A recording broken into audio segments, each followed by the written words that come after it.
मैं भी आज कहता हूँ, बातचीत के हक में हम सब हैं, लेकिन बातचीत के लिए माहौल बनाना ये अकेले इस मुल्क की जिम्मेदारी नहीं है।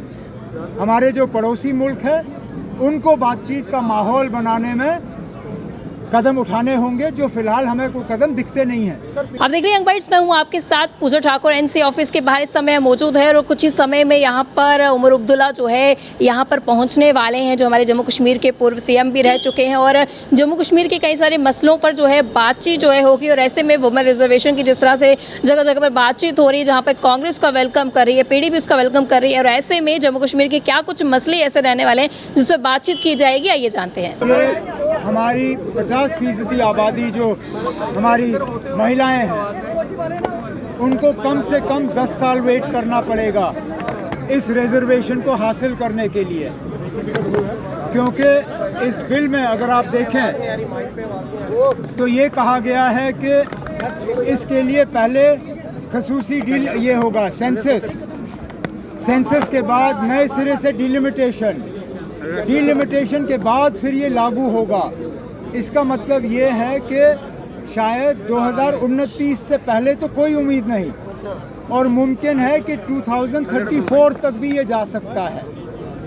अगर ये इतना लंबा सिलसिला है कि इसमें 10 साल तक लग सकते हैं ये रिजर्वेशन इम्प्लीमेंट करने में, तो इसके लिए स्पेशल सेशन की क्या ज़रूरत थी?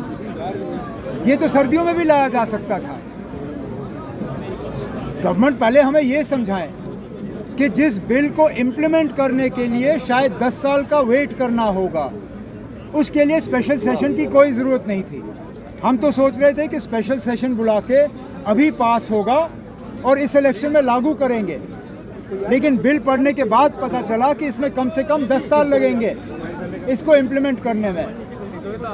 किसको इसके तहत रिजर्वेशन मिलनी चाहिए, क्या इसमें सब रिजर्वेशन होना चाहिए, पार्लियामेंट में बहस हो जाए, उस पर हम सारी बातें कर लेंगे। सर, आपने खुद कहा कि राजौरी पूछ में प्रॉब्लम है, खतरनाक में 7 दिन का, लेकिन फारूक साहब कहते हैं कि पाकिस्तान से बात करो। क्या आपको नहीं लगता कि इस वक्त पाकिस्तान से बात करना जब आतंकवाद? अब हमने हमेशा कहा है कि बातचीत के लिए माहौल बनाना होगा, और बातचीत के लिए माहौल बनाना वो सिर्फ भारत या इंडिया की जिम्मेदारी नहीं है। बातचीत के लिए माहौल बनाने में ज़्यादा जिम्मेदारी पाकिस्तान की बनती है, और राजौरी जैसे वाक़यात, कोकरनाग जैसे वाक़यात, श्रीनगर जैसे हमले अगर ये होते रहे तो जाहिर सी बात है कि बातचीत के लिए माहौल बनेगा नहीं। मैं भी आज कहता हूँ, बातचीत के हक में हम सब हैं, लेकिन बातचीत के लिए माहौल बनाना ये अकेले इस मुल्क की जिम्मेदारी नहीं है। हमारे जो पड़ोसी मुल्क है उनको बातचीत का माहौल बनाने में कदम उठाने होंगे, जो फिलहाल हमें कोई कदम दिखते नहीं हैं। सर, पीडीपी नाराज है आपसे। आपने कहा था कि इंडिया ब्लॉक की जो मीटिंग है उसमें कहा था कि स्टेटस को मेंटेन होना चाहिए। वो कहते हैं कि एक तरफा डिसीजन नहीं हो सकता, अगर कल अनाउंस करना है तो हम सबको मिलकर बैठ के, लेकिन आपने मैं अपनी राय नहीं रख सकता हूँ? मैंने अपनी राय रखी ना, मेरा हक है। मैं अपने पार्टी की तरफ से वहाँ राय रख सकता हूँ।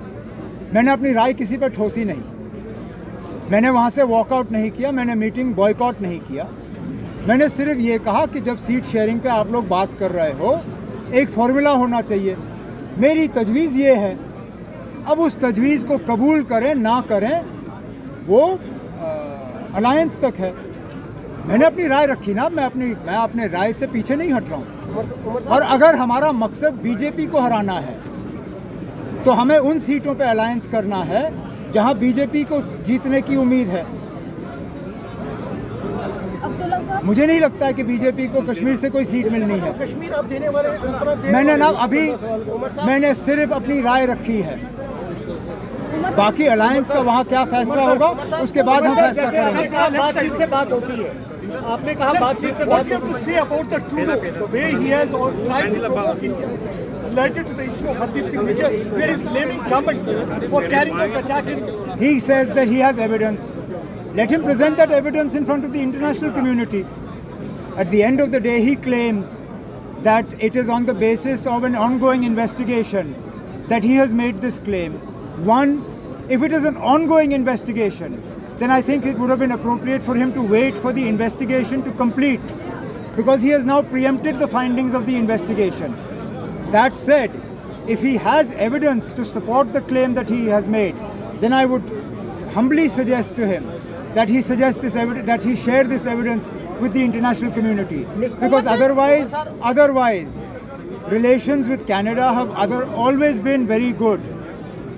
This runs the risk of damaging a very strong bilateral relationship, which would be very unfortunate. Mister Abdullah, जैसे कि आपने कहा कि पड़ोसी देश से बात होनी चाहिए, मगर जैसे मैंने कहा जनाब कि बात करने के लिए माहौल बनना चाहिए।